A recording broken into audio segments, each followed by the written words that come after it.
What's going on, everybody, and welcome back for episode 39 of Hit the Books. We've got a champion in the NBA this week. NHL Stanley Cup back in action. Game 4 tonight as we're recording here. Lots to talk about, lots to uncover. We got a guest this week, so let's jump right in and introduce my co-hosts, Huff and Mackie. Huff, what's happening, my man? What's going on, everyone? Happy to be back another week, episode 39, as you said. We have a guest on this week, a fellow friend of mine, high school graduate, Brett Carney. Happy to have you on, buddy. What's going on with you? How we doing, fellas? Glad to be here. We're happy to have you, Brett. Mackie, what's happening, buddy? Yeah, not much. Same old. A lot of sports going on right now. Got college World Series to talk about, too. So, we got some new shit going on with us. So, should be fun. Let's go. Yeah, so much to uncover this week. We got lots to go over. Let's start with this NFL news. All right, first up, let's jump into some NFL. Four-time Super Bowl champion Rob Gronkowski announces his retirement from the NFL on Instagram, calling Tampa Bay his childhood dream destination to play in the NFL. Gronk, however, did not mention the New England Patriots organization in his post. What do we think about that, boys? Obviously, second time he's retired now. He mentioned that will really threaten retirement when he almost got traded to the Detroit Lions, but said it when he retired the first time he came back, but hell of a career, obviously, four-time champ. Name all the stats with him and Brady, but when he retired, I saw all over Instagram, I'll never be able to bet Tom Brady to Gronk anytime touchdown ever again, and all the highlights of him and Tom together, but I think it's interesting he didn't mention anything about New England, but again, he could have, you know what I mean? He just came back to play for the Bucs, but not even anything. Yeah, I don't know. I mean, he already retired with New England, so he probably already said everything then. And I don't know. I kind of saw this one coming. He only came back for just to say he came back with Tom Brady, win a Super Bowl. Yeah, and I mean, a lot of people are saying right now, obviously with what happened with him before, I think Drew Rosenhaus's agent said I wouldn't be surprised if Tom gives him a call come, week whatever. Hey, Gronk, you want to come run this thing back for the playoffs? We're going to win the division. Division's pretty much locked up. You know what I mean? Like that division they're playing in right now in the NFC South. Just come play in the playoffs, literally. Yeah. So he just doesn't want to go to camp right now, and that's the whole reason he wasn't signing the contract. Is obviously the stage of his career that he's at. He doesn't want to go to camp. Four-time champ, he's a proven winner. Guys like that, they don't want to risk getting hurt at camp. I don't know. I wouldn't be surprised if he comes back. Brett, what do you think about this? You think? Say about Gronk? The only other tight end that the Bucs really have right now is Cameron Brate. He shows couple glimpses here and there. He played in a couple games, had some receptions, seen here 4 touchdowns last year, which is fine for a tight end. He's obviously not Gronk, but when you look at what else is available in the NFL, there's not really any better options. So is this maybe just a Tom Brady and a Gronk thing? Like Mackie said, get back to the playoffs, or you're 3 weeks out and you're pretty much, solidified that you're going to make it. Hey, Gronk, what's up? You don't think you come back, give it another run? The guy's a freak. Shape he has to really stay in outside of the work that he puts in any other year to just come back and play in the playoffs. But I don't really know what else where they go from there, if they want to try to replace him or if this is it. Yeah, because it's always interesting when guys retire. Guys like this kind of announce their retirement after the draft and after a team has a chance to address these issues with a young player and a draft pick. But it'll be interesting to see. I don't know any. There's not too many big name tight ends moving around right now. Like you said, I don't know too many guys on the Tampa Bay depth chart at the tight end position other than Brate. Jay Howard, he's still there? I don't know if he is. He's been banged up. I was looking at just some other free agent wise. You have guys that are Gronk's 33, 34, something like that. Mid-30s range. Guys that are younger than him. You have Eric Ebron or a Jesse James or a Blake Jarwin. Yeah. But if any of those, you're not getting what Gronk gave you. So are you actually going to go out and try to get someone, or are you just going to adapt and play with Cameron Brate, who's probably going to be a receiving threat and not as effective, but you're not too worried about the actual pass blocking ability of him or anything like that. Yeah, I agree. It'll be interesting to see what Tampa Bay does to fill that gap. Obviously, they could know something that we don't. They could say, obviously, if we have this division locked up, like we've said, hey, why don't we're going to offer you a deal. It's up to you if you want to take it or not, but the offer is going to be on the table come October, November, whenever the latest they can sign him is. I mean, I know a year. Brett, Jesse, you guys probably remember when Le'Veon got hurt in that playoff game or before that playoff game against the Ravens at Heinz Field, and we had to bring in, I think it was Ben Tate to start in a wild card game. Yeah. So, like, you can sign guys all the way up to playoffs. So it'll be really interesting to see what he does. I would not be surprised if he comes back. I will say that I hate that that's even a debate. Like, I hate the whole, oh, I'm retired and now I'm coming back. I think just as like maybe just someone who respects the careers of guys like Gronk or Brady, or like you look back at Brett Favre. If Brett Favre had just retired with the Packers, don't you feel like his career and his status as a Hall of Famer would just been, that much cleaner? I'm just not a fan of announce retirement and then we come back. Yeah, and then he goes to the Jets. Like in Favre's case, goes to the Jets and out for Brady and Gronk, for Gronk, obviously, but I don't know. Maybe that's just a pet peeve thing. I mean, it'd be fun to play at elite, level, but yeah, I know exactly what you mean. I don't agree necessarily with it's kind of like you look at the NBA and the load management, stuff like that. That's kind of guys like Gronk in the NFL. They're just going to, I'm cool with you holding out camp if you're, you know what I mean, a guy like Gronkowski and you've proven it, you can done it in the NFL.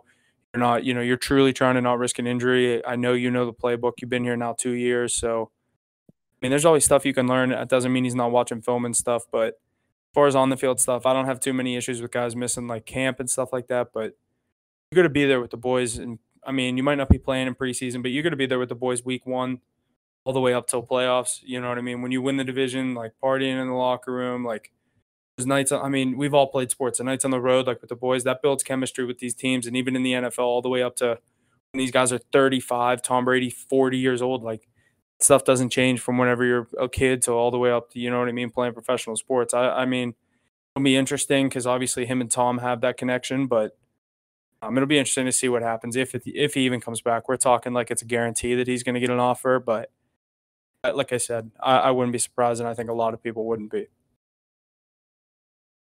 I think we're going to find out more on him as the year goes away, like you guys were talking about.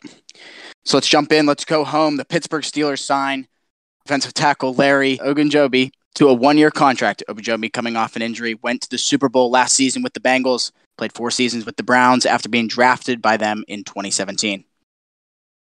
I think this is a big addition for the Steelers. Obviously, he's known up. I keep hearing things like he's not known too much for the run stopping aspect. As a defensive lineman, interior defensive lineman, clog up your hole and you're going to stop the run. I don't know how guys can be bad run blockers. I know he's a smaller, considered to be a smaller guy for the defensive tackle position, but I think this is exactly what the Steelers needed to address. And obviously, a guy that's been in the AFC North with 2 different teams, 4 years with the Browns, a year with the Bengals, last year going to the Super Bowl with them, but coming off an injury, I think he's going to have a bounce back year with the Steelers and see what he can do next to guys like T.J. Watt and Cameron Hayward. I think this signing's awesome. I've watched just a little, like when you go back and watch him as film, because I heard the same things, Huff, about his ability in the run game. But I think even for being undersized, maybe height wise, I think he's got pretty good. His arm length helps him out. Like you watch some film against the Niners or the Vikings, and his ability to get into the chest of offensive linemen and kind of just establish his position is fun. And I don't know if I'm someone like Ogunjobi, who's gone from Bengals or from the Browns to the Bengals, and now I'm on the Steelers. You got to hope that someone is playing that you've been playing with, and you just get the chance to unload on them. I feel like that's got to be every footballer's or sports person's dream, is just to go against somebody they've played against and just hopefully annihilate them. Yeah, playing for, obviously he just played for the Bengals, but obviously there's still teams on that or players on that Browns team that he's played with. He's going to know guys around the division on the offensive line. So it's going to be interesting to see how he bounces back. Like I said, coming off I believe it's a foot injury. It might be an ankle. So excited to see, obviously, the Steelers next year. It'll be interesting to see what they do with the quarterback position with Trubisky and Pickett, but that's a different topic for a different day. But Ogunjobi, the Steelers, I like it. Like you said, big signing. I think it's nice because it replaces, obviously Stephon Tuitt retired, announced his retirement. So there's a hole there. And then you have Aluwalu coming off of his ankle injury from last year. So maybe not putting as much pressure on Aluwalu to come back and take all the load management time and kind of split it up between the two. And then if one kind of emerges, let them just kind of ride it out with Hayward and Watt and see if you can either play with all four or just go three.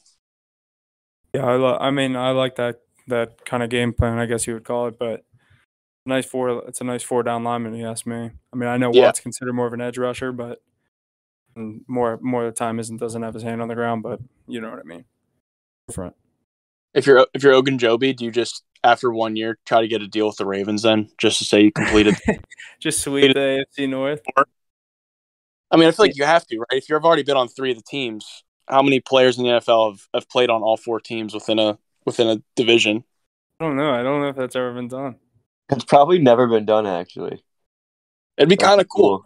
Like, you just have to aim for it. You got to tell your agent, like, hey, I'm a year here. I don't care what happens. Give me to the Ravens next year, and we're done. I mean, he's probably got like 4 years left. Even if he did 2 years here, he could be like, all right. Yeah. Seal goes for a year. If it works out, keep him, and then send him to the Ravens. Trade him to the Ravens. He requests a trade to the Ravens. Yeah. It's like, dude, do you know who you are? Like, you're not fucking TJ Watt. You can't just request a trade. You have to be good to request a trade. So let's see how you come off this foot injury. I'm sure he still has a soft spot in Tomlin's heart. Oh, yeah. See, it'll be interesting. What do you think this means for Mason Rudolph, bringing Ogunjobi in the lineup? Guy that Dude, Rudolph sucks. Nobody likes him. Nobody's ever liked him. Get him out of there. Yeah, Mackie, I don't know if you remember this. Ogunjobi's the one that threw Rudolph on the ground, and then when he got up, that's when Myles Garrett cracked him in the head with his helmet. Oh, so he was involved in the play? Yeah, so Ogunjobi's now a Steeler. Gotcha. Yeah, I don't really know much about the guy. I was just going to let you guys talk about it. Yeah, so that's who this is. And then now the fact that he's a Steeler with Rudolph, obviously Rudolph's going to be third string. I mean, they probably won't even say nothing to him. Yeah, they just won't even a third string, like. You just don't. I mean, I don't even think Rudolph makes the team this year. I think they're going to cut him. I think that's kind of the game plan, but. I think he should be on a roster. I don't think he's like. No, he should be on a roster. It's just the fact that they drafted Pickett, brought in. Maybe not your roster. Yeah, and then they drafted that Olakun, or I don't know how you say his name, Olakundun, or whatever his name is in the 7th round. It drafted 2 quarterbacks. Yeah, that's weird. I feel like teams, whenever they draft a quarterback in the first round, I feel like they do that often. I feel like they usually take another one. Adam Scheffner tweeted on Monday talking about potential landing spots for defensive tackle Ndamukong Suh. Suh then proceeded to tweet the tweet and said, Raiders would be fun. Could we see the former Super Bowl champion join the Las Vegas Raiders this season? What do we got? That'd be cool. I like that. Raiders need to build the team up anyway. They're in that tough division, so it's just building their team. It's a good asset.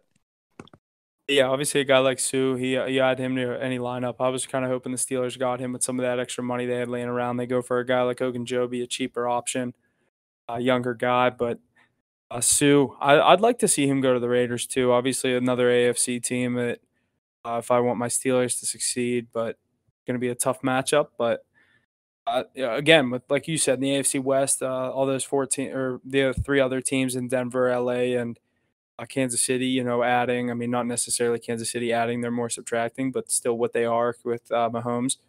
You're always going to respect them as a team. But I think this would be good for the Raiders. I get a guy like have Max Crosby, Chandler Jones. A lot of people are forgetting the Raiders brought in Chandler Jones this offseason. I like Max Crosby, Chandler Jones, and you get Sue to plug up the middle. That's a scary defensive front out there in Vegas. I can't think of a more Raiders player than Ndamukong Suh. That is the most accurate statement I think I've ever heard. The Lions, and then he went to the Rams, and now he has the chance. Well, he's hinted towards a chance that if he could play for the Raiders, Ndamukong Suh in a Raiders uniform would be sweet. That would just be fun. That guy would do whatever he wanted. He's the villain of the league. Step on someone's ankle again. Why not? If I'm him, sure. What do you do? Find me? No problem. I make $14.5 billion a year probably. Go ahead, I'll find $100,000. I'll do it again. There was years when he was in Detroit, he was making so much money because they just had no one else to pay. He was making like $22 million a year. That's insane. Just had no one else to pay. Yeah, I mean, rightfully so. Was he ever up for Defensive Player of the Year? No. Maybe. I don't know. I'm going to look that up. That's actually interesting. I can't remember if he was or if it was just like he was the only player in Detroit, so everybody just knew who he was. It was like him, Stafford, and that's it. Looking it up right now. I'm looking up Ndamukong Suh defensive awards. If he's ever won anything. No. A college football defensive national or some award in college, but never defensive player of the year in the NFL. Huh. He's 307. Big dude. Yeah, he might even be bigger than that. Yeah. He's a big human being. Come playoffs, he could be like 320. Yeah. And most of them, like, even him, I wouldn't even say he's fat. He just can carry so much weight on his frame. It's insane. Yeah. And guys like that, they're just so big in the way they move. It's crazy. It'd be interesting to see if he lands with the Raiders. How many huffs would it take to take down Ndamukong Suh? 4, 5, 6? I'd give you 4. I think 4 could do it. I don't know. I lied. I think 5.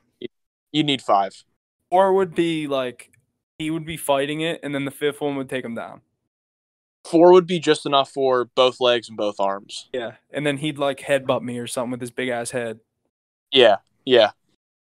Step on your throat.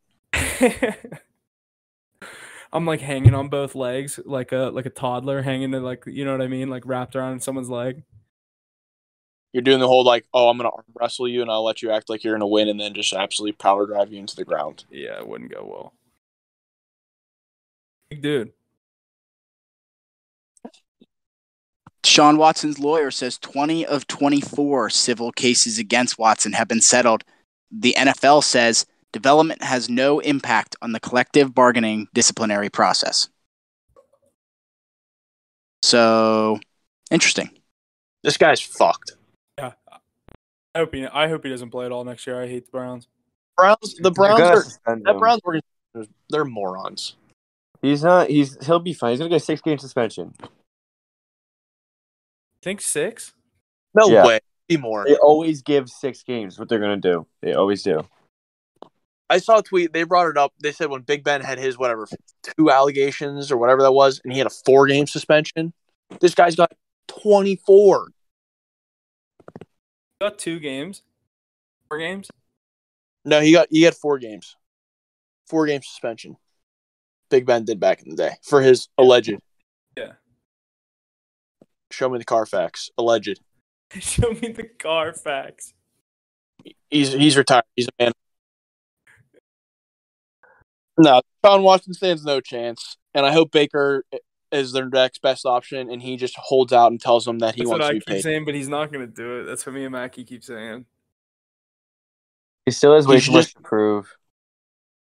He should just act like he is putting everything behind him and then just come out and tank the season. No, he should just drop his cock and make a sick playoff run and then go somewhere else. And then he should be like, fuck this place, because he's not going to. They're not going to win a Super Bowl. No. They can make like a little win a playoff game or 2. They could win a playoff game, and then they'd probably get someone from that AFC West. And if he wins a playoff game, if he ends up doing that, that's a Super Bowl for him. Get $30 million. Yeah. It'll be interesting to see, like, if Watson gets a 6-game suspension, we'll just say, because you said that, we'll use it for sake of example. Baker starts. Browns are 4-2. Baker's averaging 256 a game and 2 touchdowns as a pick in 6 games. You putting in your $230 million quarterback, or are you leaving Baker in? No, you're leaving Baker in, but he's on a tight leash for the entire season. Leaving Baker in. I'll tell you what, I'm not really like a Baker fan, but man, he got absolutely dicked over by the Browns. He makes way too many mistakes. Yeah. He did get fucked over by the front office, I agree. The whole thing, though? I mean, he didn't really, I don't know, he hasn't proved anything. No, I don't think he's a winning quarterback like everybody in Cleveland says. No, Baker's still our guy. Baker's this. He's not. He's never going to win anything. Yeah, he's not the guy that you need. He is not that guy. He is not that. You're not that guy, pal. You're not that guy. All right, let's shift over. Let's do some MLB.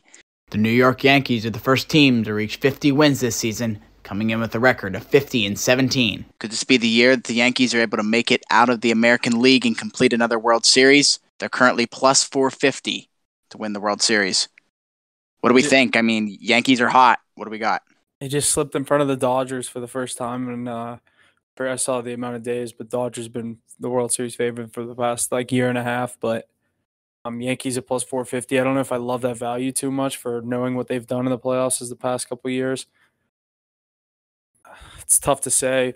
They obviously everything's going for them right now. The bats are looking fire, but kind of team they go cold, it's going to go bad quick. So hot start. It's tough to argue if 50-7 or 50-17 is a record. I honestly think plus 450 is good. That's good value at this point. This team is absolutely ridiculous. This is the best team we've ever seen with our own eyes that we've watched. I think they're 50-17. They're pitching. They have the best starting rotation in the league. They have the best bats in the league. Did you see Garrett Cole's no hitter the other day? What? Did you see Garrett Cole's no hitter and they pulled him? No, they didn't pull him. He gave up a hit. Is that what I thought? He started the 8th inning, gave up a hit, they took him out, and then he actually ended up getting an earned run because that runner came around and scored. Oh. So the second he gave up a hit, they took him out. But there's not one weakness about that team. Oh, not one. Their bullpen is at best in the league. Aaron Judge has 27 home runs. He has another 2 tonight. They don't even have Chapman right now. He's been out for the past couple of weeks. They don't need Chapman. Chapman sucks. Aaron Judge has how many home runs? 27. He hit 2 more tonight. Oh my lord. Next up after that is 21. It's Trout. Wow. The Angels have been dog shit. And they've been all right lately, but they went on that tough streak. They're just a below average team, I think. Yeah, they're never gonna do anything either. Sounds very familiar. I actually might get that Yankees at plus 450. I don't see anybody beating them this year.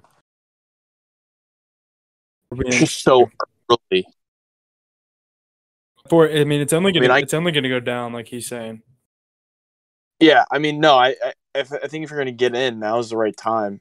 I don't have a problem. The MLB season is so long. 162 games is insane. Yeah. So many baseball games. And the fact that they've already played, what is that? 100 games out for the season, it's like they're buzzing right now, so they definitely be my pick for the American League, but I wonder what kind of odds you can get on them in the American League. Probably like 190. I want to get a Subway Series, World Series. That's what a lot of people are hoping for. That's the only reason I'm scared to bet it. My boy got season tickets to the Mets, so I'll be going to that. Would you be able to go to the Yankees games too, or no? I don't know. Probably not. Yeah. Whose tickets would be more, the Yankees or the Mets, if that was the World Series? Whose tickets do you think would cost more? I'm not really sure because Citi Field is more like bougie, if that makes sense. Yeah. but I don't know. It's Yankee Stadium and it's the Yankees, so Yankees in the World Series. You pay a Yankees tax at Yankee Stadium, Just like but the Cowboys, Steelers, there's always those teams. exactly. Yeah. So I don't know. It'd probably be like about even. Yeah, just because I of the think fact that the newer venue versus the just being exactly. Yeah. Yankees. Exactly. City Fields is like so much nicer and like so they have that factor, but I don't know. It'd probably be around the same price. I don't even know what the tickets would be like. Like what would baseball tickets be in the playoffs? I mean, obviously the Pirates never make it, so I know Pirates wild card game tickets are not cheap. yeah, because they make it once every 20 years. Right, but I was at that game. same here. That game, I love when people It say was- that. That game, yeah. I love when people say that. That's the single greatest Pirate memory in the last 20 years. That's like I'm like No, they've never been good. I've watched them my whole life. They've had their glimpses where I'm like they could go on a little run, then they trade one person. And I'm like, okay, it's just like every other year. And Yep. that's my favorite thing when Pirate people say like, oh that game. I'm like, that's all we have. It's all we have. Like Everyone knows exactly what you're talking about. It's the 2013 wildcard game. Cueto. It's like Who'd you guys lose to? 2015. Bumgarner came here and just fucking almost no hit us. Yeah. And Arrieta beat us. He nailed us. We had to face like prime Mad Bum and prime Jake Arrieta in back-to-back years. Maybe not back-to-back. There might have been a gap in between it. Yeah, it's pretty brutal. I believe there was a gap.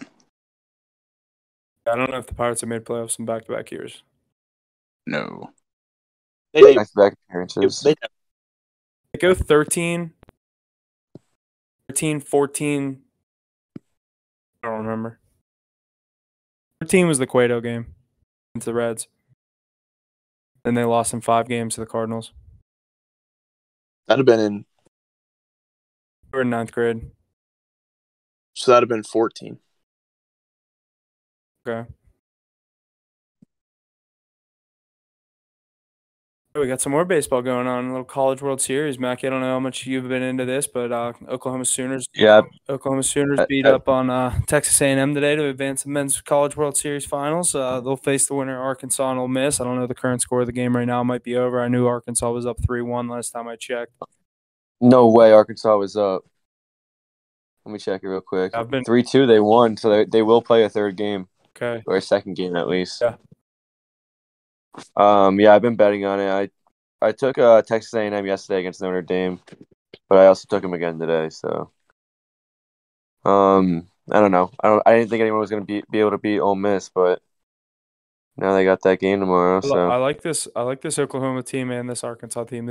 I've watched like a couple games, and they were both of them, and they were just. It was the one game when Oklahoma was beating up on Arkansas, and then I watched the. I forget when it was, Arkansas versus. I can't remember who it was. Ole Miss? It was Ole Miss, yeah. That's who they're playing right now, right? Yeah. Oh, I think that'd be a cool matchup. And Kyler Murray's been on all the Oklahoma games. Has he actually? Yeah, well, not all of them, but he was at a couple of them. I said they were showing. Well, their women's just won it. Mm-hmm. But it would be, right? Yeah, it would be cool if they did the baseball, softball national championship. That'd be pretty tough. Yeah, definitely. Golf news here too, Jess. You want to get into this before we get into some NBA? Yes, sir. Let's jump into some golf. 4-time major champion Brooks Koepka is golf's latest big move from the PGA Tour to Live Golf. Koepka joins Bryson DeChambeau, Patrick Reed, Dustin Johnson, and Phil Mickelson as yet another name to join Live. I'm a Brooks fan. Him now he joins obviously all that beef and kind of drama that he had going on with Bryson DeChambeau. Yeah, he had to go. And now they take that little rivalry over to the Live Tour, so you got to think they were willing to pay whatever for Koepka. That I saw a lot of people saying they found their price for the rivalry to bring Brooks and Bryson back together. But I still don't know. Are these guys allowed to play in majors? Some of them just played They in the haven't U.S. decided. Open. They haven't said anything yet. But Yeah. there's no way they're going to let him play in majors. There's zero shot. No. I saw the PGA came out. They already said that they're going to have their own little selective tournament or play in whatever match you want to call with like the top 4 players at some point. So they're pretty much just trying to say you can take the players that you want now, but then we're going to pull out this random fun bag and throw it around for top 4 guys just to say that, hey, When's the next they'll pay major? people. But it's the It's this weekend, isn't it? this weekend.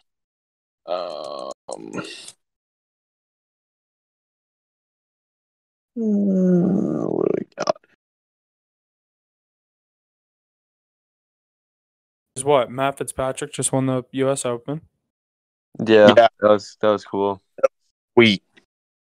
And you guys watch it? I didn't watch. Yeah, I was didn't watching watch it. I on actually- Arts, Sunday. yeah. I was watching a little bit on I Friday had- and Saturday. I didn't watch anything on Sunday, actually. I live bet Zalatoris on Sunday, so Never it bet wasn't. on him, dude. He's always in the top 3.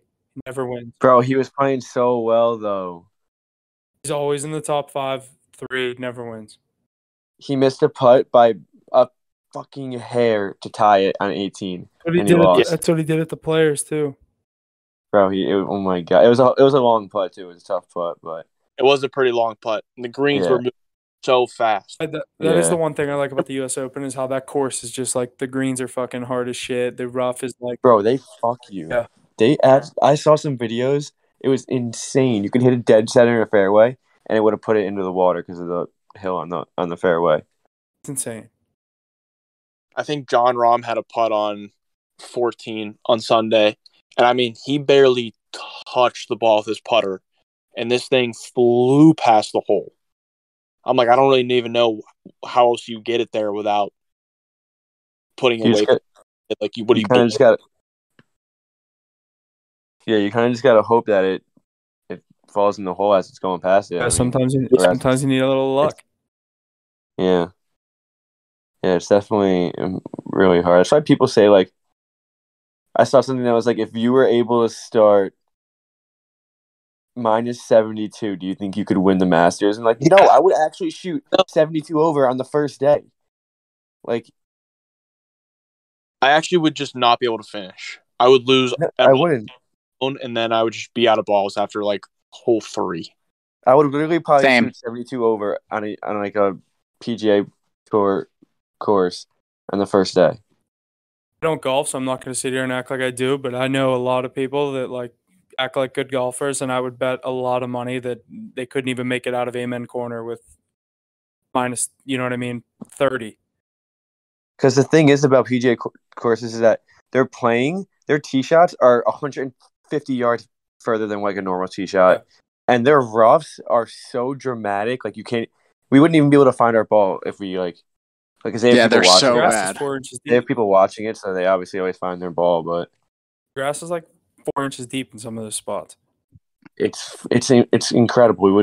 I would actually probably shoot like 80 over. Like I do remember one part I was watching the Open or the U.S. Open, and I do remember the one announcer saying it's actually some of these guys would rather be you'd literally rather be in the sand than the rough here. Yeah. Like, yeah, at least you can make contact with your ball in the sand. You know what I mean? Like you're hitting in 4 inches deep of grass, like you said, like, yeah, you're gonna find your ball, but are you gonna fucking even be able to get it back to the fairway? Like, obviously it depends where you're sitting, but You have to weed whack the rough before you can actually find your ball. before you can even get your ball hope- out. Huff, when are you picking up the clubs? Need to. It's been the one thing I wanted to do that since I stopped college or since I graduated. In a year, I still haven't done it. You shoot lefty? I shoot righty, but I have clubs. I just What? never play. I thought you had left. Did you just have lefty sticks, or did you use a lefty stick for hockey? I shoot lefty in hockey. The reason I shoot But lefty you in sh- hockey is because like when you skate with one hand on your stick, I always liked my dominant hand being always on my stick. You know what I mean? Like when you're skating, when you're a lefty, your right hand's on the top. Now I was gonna say I have a couple extra lefties if you wanted to just shoot around with them. I do want to try a lefty driver. I've never hit a lefty driver. You always gave me the hockey sticks for deck hockey Yeah. for bags. Puff is absolutely going to be the goofy guy that drives left and hits his irons and his putters and everything right. That'd be sick. Dude, that'd be sweet. What do you mean, a switch hitter? Dude, I mean, that's like total goofy. Swag. Puffy always has been, haven't Chappelle. No rhyme or reason, but I'd love that. That'd be funny. Go to buy my first set of clubs. The guy'd be like, all right, yeah, this is a good set. I'd be like, all right, can I get the driver and a lefty? What are you looking for? I'm looking for all righty clubs with a lefty driver. Lefty driver, lefty putter, everything else righty. All right, pal, get out. All right, you're a psychopath. Get out of my store. All right, you can't afford this bag. Get the fuck out.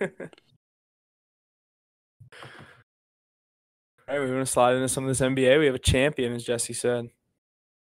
Yes, we do. Finally, a champion in the NBA. Maybe one to be expected. Steph Curry and the Golden State Warriors win the 20 NBA Finals in 6 games, defeating Jason Tatum and the Boston Celtics. The Warriors take home their 4th title in the last 8 years. Do we call that a dynasty? Absolutely. You call that a dynasty. Been a dynasty. Absolutely. Just making sure. Obviously, Ben Curry gets the Finals MVP. That kind of solidifies, obviously, as if it didn't need already. If he needed more, he finally gets his Finals MVP. Obviously, this core of this Golden State team gets a 4th ring. Curry, Draymond, Clay, and Mackey. Last week we were talking about if Iguodala was there for he was there for all 3. So Iggy gets his 4th with the Warriors. The big, some would argue the big 4 back in the day whenever he was hooping in the what was it, 2015 Finals when he won the NBA or the Finals MVP. 15. Yeah, well, when they recruited KD, they all went to the Hamptons and met with him, so they called him the Hamptons 5 with Iggy in there. Yeah, I always liked Iggy. I knew that's what they were gonna do whenever they got up big in that last game. I knew he was gonna come in. Throw him in there. I wish he had more of a role, but kind of like Udonis Haslem right now. Yeah, he's just older in age. 2015 he won his Finals MVP, so how important he was to that team and that dynasty that they had. But I got a question for you here. So with Steph winning Finals MVP and it's 4 rings that he has now, where do you put him all time? Top 12 to 15. He's top 15. Yeah, there's no way you can't have him in your top 10 right now. I was gonna say he's bubble 10, but then I was like 11. I figured it was better to say 12. I have him at 7. So, and I know I dick ride him, but yeah, but we're also so new age biased that not even. It's just with also the impact he's had on the game of basketball and all of his accolades and what he's done to the game. He's got to be top. He's got to be at least top 10. You cannot name 10 players that had a better career than Steph Curry. Yeah, you can. From all of his accolades and the way that he's changed the game and 3-point shooting, you cannot. I promise you cannot. My top 5 in no order. I'll give you 5. NBA all-time top 10 players. You can't name 10 players better than Steph Curry. I'm not arguing. No shot. Better players, yes. Better. I know what you mean with the accolades and everything you're talking about. Yeah. I know exactly what you mean. I mean, like Kareem, Magic, Bill Russell, Bird. I mean, you could go on. Go on. MJ, Jerry Kobe, West, LeBron, Shaq. KD. Shaq is not higher all time than Steph Curry. Just as many rings, more MVPs. You don't think Shaq is in the top 10? Shaq is. I think he's 10. I think he's 10. Shaq is not arguably. He's the best player at his position ever, and Steph Curry is arguably. He's the most dominant player at his position of all time. Yeah, so for me, Shaq gets the nudge on Curry. I agree. Oh well, I disagree. I don't think Kevin Durant's better than Steph Curry all time though. Well, that shouldn't even really be a question. Well, his name popped up. Or better basketball player or better career? Just better all time. you rank players at all time, you would say Steph Curry is definitely ahead of Kevin Durant. Okay, I know what you mean. Yeah. But the series, Jason Tatum, kind of the story for me, not really showing up much in the fourth quarter of any of these games. Jaylen Brown kind of doing everything that he had to do to keep the Celtics in this series. Couldn't get it done in 6 games, kind of. Jesse, I'm going to ask you to insert that little clip I had you cut out of the podcast 2 weeks ago, me absolutely calling how the series was going to go. 6 games, as soon as the Warriors get 3 wins, it's going to be a wrap. They're going to head to Boston in Game 6 in this thing. Warriors win it in 6. You can insert the clip right now.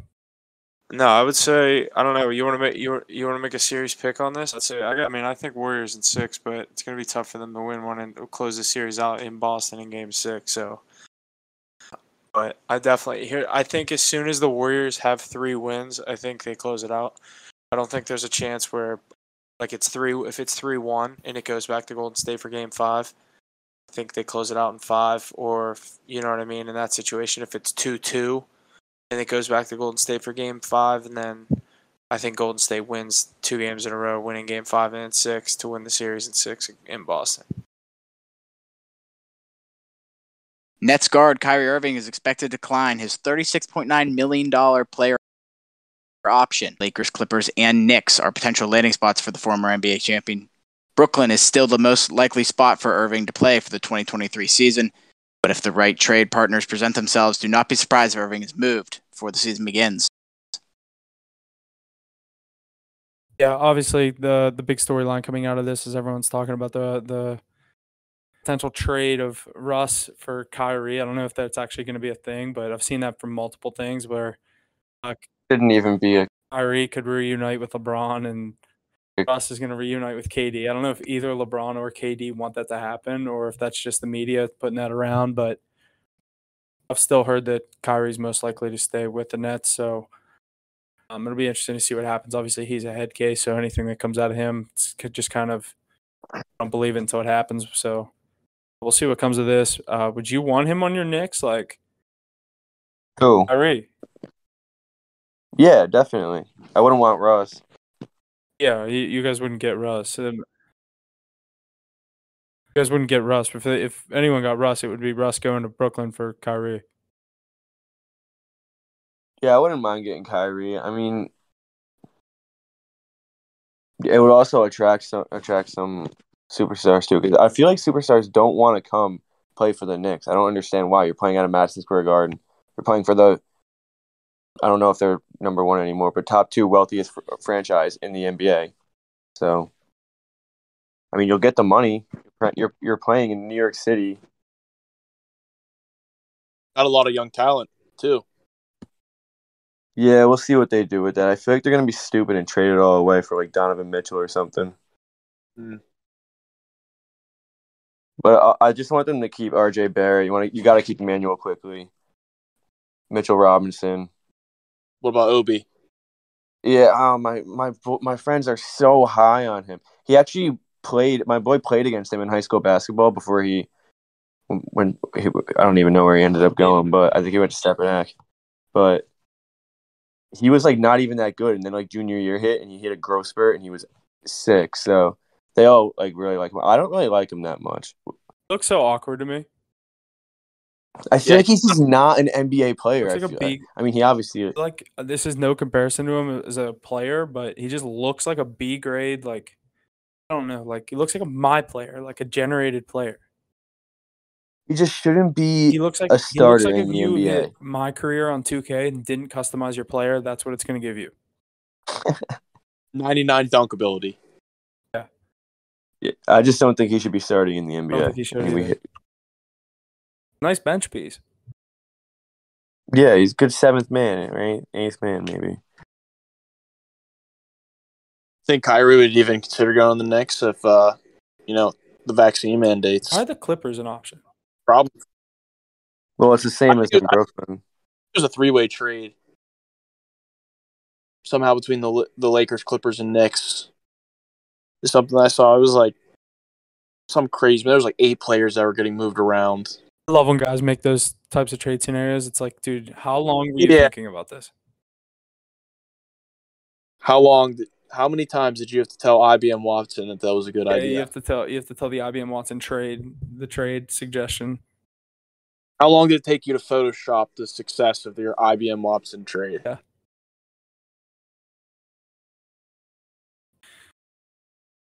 I don't know. It'll be interesting to see what he does here. Clippers. Is Kawhi going to play next year? Paul George. Clippers are going to be good, dude. If Kawhi's healthy and he's playing 80 games, 78 Not games, going to play 80 games. they're going to be really good. Not going to What? play 80 games. He's like the king. He's like the one that started load management. He did load management I before know, load but he management just was sat a out thing. an entire season.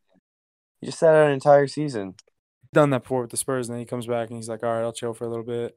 The only reason Yeah, he's the definition of fucking load he was management. doing it before it was called load management. Literally invented Yeah, they it. literally called it load management. Yeah. Literally invented that term. Like this dude, The NBA is so soft that way. I fucking you get hate 55 games out of Kawhi next year. That's a success for me. Yeah. More than half. That's just ridiculous. 60% of the games, and he's gonna. It's literally, it's just killing his legacy. He's literally one of the most talented players of our Like generation, at least. I'm not gonna be sit here and go back to that list, but like if he would play every fucking game, the dude's won ring and a Finals MVP with 2 different teams, and now he's on a different team with a really good squad and has a chance to do it again with a third team. I think his championship in Toronto means so much to his legacy because that team literally the year before got swept by LeBron and then comes back and he makes that sick finals run and it wasn't even like that he won it. It was like the shot against the Sixers. I'm surprised you feel that way as a Steph Warriors Curry and fan that because they were legacy. so injured that year. I mean, you can't put an asterisk next to anything. First of all, I agree. I'm the same way. I'm like, they won. That happens. It's sports. You can't fucking be like they didn't win. Klay Thompson got hurt. But nobody was stopping Kawhi that year. I mean, that defense was one of the best defenses we've seen in the past like 10 years. That defense was so underrated too. But I don't know. I think Kawhi's legacy is literally getting tarnished just because he plays 40 regular seasons games every year. Yeah, I agree. You just can't show consistent. The best ability is availability. He is like someone. He's like a Jimmy Butler, honestly. Just a playoffs player. Yeah, he's like Gronk. He just waits around for the playoffs. Just waiting for Paul George to call him. 10 games left in the season. Getting a call from Paul George and we're not in first place, I'd be like, I don't know if I'm coming back. You're not that good. I actually hate Paul George. I like him. I just love chirping him because he's the easiest NBA player to chirp. Yeah, Pandemic P is literally the worst nickname of all time. Playoff P, they're all the best. That is so degrading. You know what that does to you? He was a dog when he was on the Pacers against the Heat in the Eastern Conference Finals those years with Lance and that Pacer team. I liked him when he was younger. Well, they were a 1 seed. Yeah, he was good.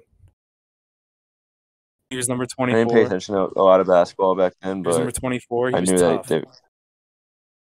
Yeah, didn't he get injured? Yeah, that's when he fucking tore his leg fell apart in the Olympics. Team USA, right? It was disgusting. Yeah, he went and did bad. It was like a Kevin Ware. It was literally like the same thing. Probably Coach K's fault. Yeah, it probably was Coach K's fault. When's the draft? Tomorrow? It is tomorrow. Oh, wow. A little bit of NBA draft. You guys want to talk about that? Some of the odds on FanDuel. Knicks are trying to trade up for the 4th pick to get Jaden Ivey. Ooh. I can't. I don't know if it's gonna happen. We're gonna end up getting rid of like fucking RJ Barrett for it. RJ Barrett for the what's his name? Steve Cohen's gonna panic and just fucking click the button. Like click the button. Reject or accept. It's like it's Madden. Yeah, literally. Find some NBA draft. I know you could bet it somewhere. Trying to find like odds on who they think's going in what order. You know what I mean? Who do you think goes first? Chet?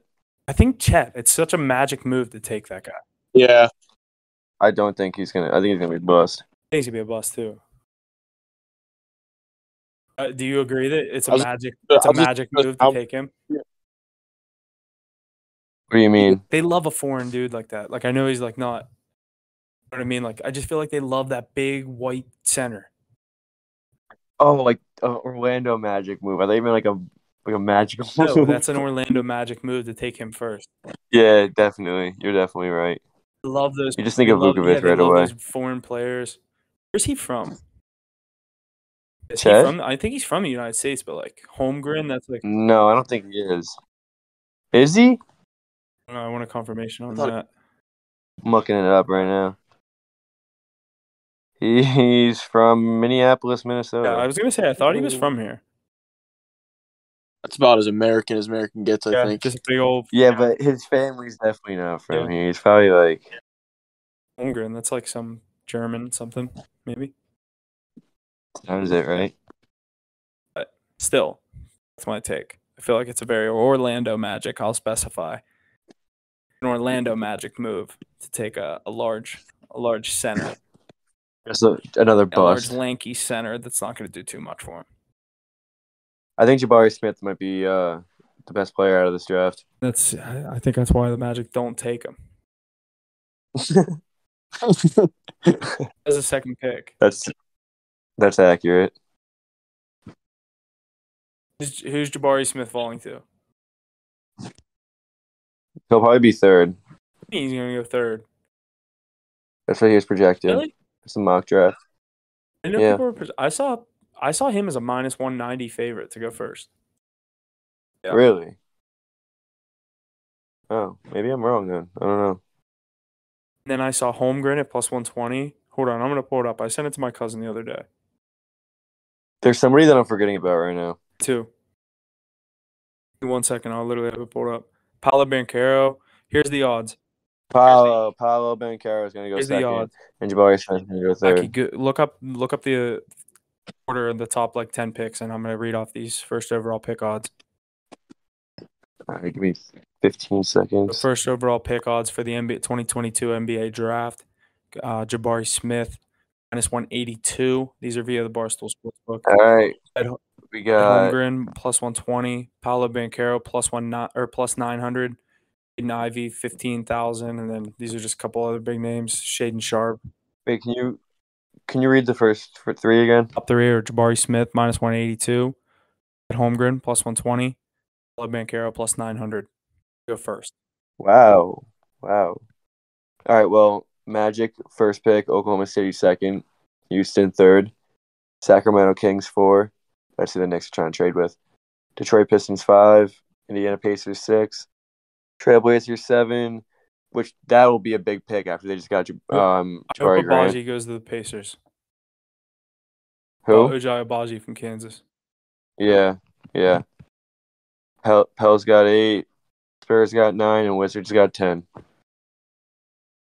Hate the Wizards. They're the most relevant NBA team. It is a weak draft though.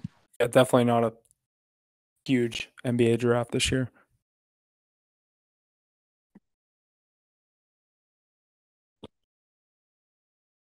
Alrighty, I think it's time to jump into the bread and butter, the NHL Stanley Cup Finals. We got Game 2, the Colorado Avalanche defeating Tampa Bay Lightning to nothing in that game. The Conn Smythe Trophy betting favorite, Cale Makar, scoring 2 goals in that game. Jumping over to Game 3, the Tampa Bay Lightning come back to Tampa and defend their home ice in Game 3, defeating the Colorado Avalanche 6-2 to make the series 2-1. Lightning forward Braden Point did not play in Game 3, and Nikita Kucherov was shaken up after a collision going down the boards, which led him to heading to the locker room for further evaluation. Have we heard anything on that? Yeah, he's playing. I thought so, yeah. Oh. Kucherov, when he took that injury late in Yeah, Yep. Kucherov's playing, yeah. I thought so. It was game over, so they just took him out for the rest of the game. Right.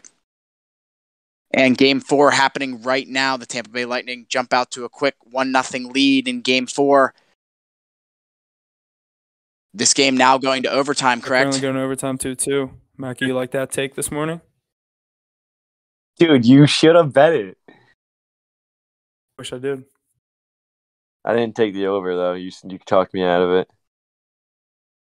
Hit that one right on the head. got a quick trend for this series. The Avs are the first team to score 11 goals in the first 2 games of the Stanley Cup Finals since 1996 when they did it last. Joe Sakic. The boys were buzzing back in '96. For real. You want to hear another quick stat? Listen to this. All right, so Avalanche won 7-0 the other day. What was so that's the second largest point margin victory when a team's held to a shutout in the Stanley Cup Finals. What's the highest and who did it? Isn't it the Penguins won? I'm assuming the Penguins won did it. 9-0 against the Minnesota North Stars. Oh, 8-0. Man, you guys know your shit. Guess I'm talking to a bunch of hockey guys. All right, well, it's a fun fact for me, so I'll just keep those to myself. That was a guess. I just Yeah, what do you think happens here? I mean, I think it's over in 5 if Colorado finishes this out. If Colorado wins, it's in the first 5 minutes. I agree. Oh, you mean you're talking games? Yeah, I mean, I think series is over. Give me 7 games. Well, yeah, that's. I want it. Obviously. I think if Tampa wins the game, it's going 7 games, but yeah, 5 or 7 at this point. I agree. Yeah, it'll be every home team if Tampa wins this game. I think Colorado still wins it in 7. I'd have to see how Tampa looks leaving Game 6. No, Huff, you're gonna go Lightning every single time because you go follow that Vasilevsky stat. I probably would. You're 100%. You wouldn't be able to bet on the Avs. No, I just be tough.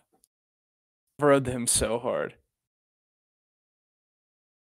I watch these teams and think about the Pens. The Pens are so far away from what these teams are. Oh yeah, like they make it, but they're just not like even if they whatever they beat the Rangers, they beat the Canes. I mean, there's just no way that they would ever beat either of these teams. I agree. I was actually saying after Game 2, I was like, thank God Rangers are not in this situation because we would just get embarrassed. Yeah, I mean, like these teams are just. I still think that. I mean, the fact that the Rangers beat the Canes, I didn't expect that. Yeah, that would have been like in 2014 when you guys lost in 5 games to the Kings. Yeah, definitely. And that Canes team was literally just 10 times better than us. Or Kings team, my bad. They were just a better team, and we at that point Lundqvist couldn't do anything else. So yeah, I agree. I just think these two teams are just so many levels above every other team in the NHL right now. They are. Like this is the matchup we needed in the Stanley Cup.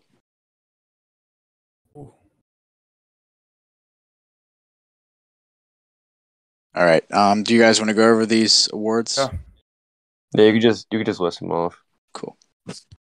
Already a couple NHL awards going around. Igor Shesterkin wins the Vezina Trophy for the 2022 NHL season. Most valuable goalie, I think pretty well deserved there. Maple Leafs forward Austin Matthews takes home 2 awards on Tuesday, winning the Hart Trophy, League MVP, and the Ted Lindsay Award. Another 2 awards, I think they're pretty well deserved. Avalanche defenseman Cale Makar wins the 2022 Norris Trophy, which was presented to the NHL's most valuable defenseman at just 23 years old. That's a pretty impressive feat. I saw a stat. I saw someone.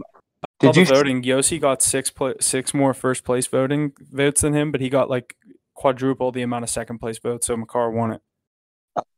I was just gonna say, did you see the voting on that? It was so close. I've never seen an MVP or a best defenseman voting so freaking close. Yossi had more first place votes. 98 to 92 in first place votes.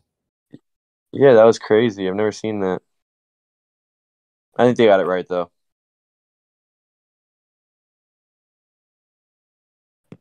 Red Wings defenseman Moritz Seider wins the 2022 Calder Trophy, which was presented the Rookie of the Year. Another pretty well-deserved one. I thought he had a hell of a year, obviously, with that pretty young Detroit team up there. Nothing but good things coming out of Hockey Town the next couple of years with Stevie Y up there in the front office. Guys like Lucas Raymond, Moritz Seider winning the Calder. Larkin, they have a nice little squad up there. I expect some good things out of the Red Wings in the next couple of years. Yeah, definitely well deserved too. I actually thought Michael Bunting was going to. I get really this, didn't want but Bunting to get it because he wasn't really like a rookie. neither did I, because he's 27 Yeah. years old. Yeah, it's ridiculous. That But would have been like good, when Ben well Simmons. deserved. That I'm would have more been like when excited. Ben Simmons won Rookie of the Year. Yeah, exactly.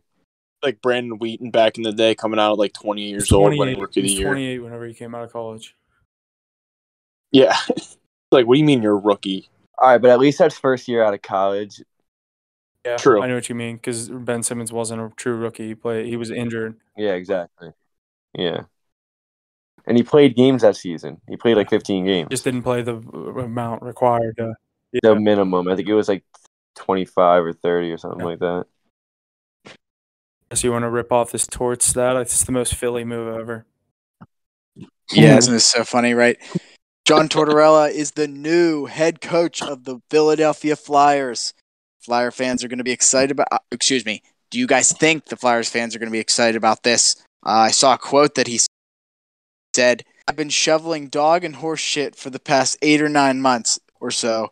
I'm excited to talk hockey to someone." So it seems he's pretty excited about the opportunity, if you ask me. They're doing TV. What the fuck's he talking about? Yeah. I don't know. I don't know. Like, Who says? This guy belongs in Philly, Yeah, to be he honest. is Philly. he belongs in Philly. Hopefully, he's a really good coach too. I think so. Hopefully, they can find some success here. Mackie, I honestly Send him to don't know Bale. how he didn't get That eaten team alive who's- in New York. It was just because you guys went to the Cup. Yeah, he had a good team, exactly. So I thought he was a good coach in New York too. So he's a tough coach, man. The league Guy knows what he's doing. the guys on Chiclet said today. The league is better when Torts is there, giving you post game sound bits every night. Yeah, yeah, that's true. They're gonna do it. Is that the end of the little outline there? That's all I got. Alrighty, we'll sign off here. That's gonna do it for me. Episode 39. Thanks everyone for listening. I want to thank Brett for joining us. I did a hell of an interview. Coming on talking sports with us. Love to have you back. As we get into football season, love to have you on again. Please do. It's been a pleasure. I'm glad you invited me on. Glad we finally got to do this. I know it's been a couple weeks in the making, so glad we get to work. Yeah, as always, follow us on Instagram. Looking out for a couple of the picks. Didn't have a pick tonight. Mackie weren't necessarily in agreement on who was going to win the game, but we'll see what happens here in overtime. Seems like either pick was a good pick. So just can't believe I texted you. I think it goes to OT 2-2. That's crazy. Yeah, you should have taken. I was gonna say you should bet that. And that's going to do it for us this week on Hit the Books podcast. Thank you for all the support week in and week out. Please be sure to share and check out our various social media platforms and check out our website. All the info is located in our link tree in the description below. And always remember to hit the books. Gambling problem? Call 1-800-GAMBLER.